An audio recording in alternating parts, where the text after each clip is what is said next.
Right. So our next node is inside geometry is geometry input, and as soon as I put this into my input, let's actually select this cube, and you can see I can add that cube inside my geometry setup. It is much better if we use this with instance on point.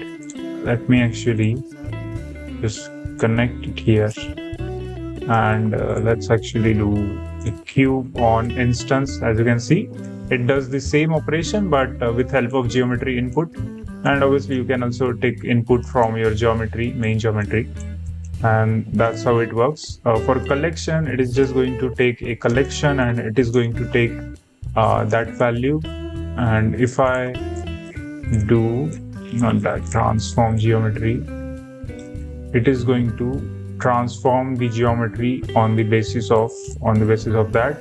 And if I do relative space, it will be in the relative space of that origin. So it works almost same, right? So that's how it works. You can obviously take a look at these options where you can add geometry, multiple objects, or either collection.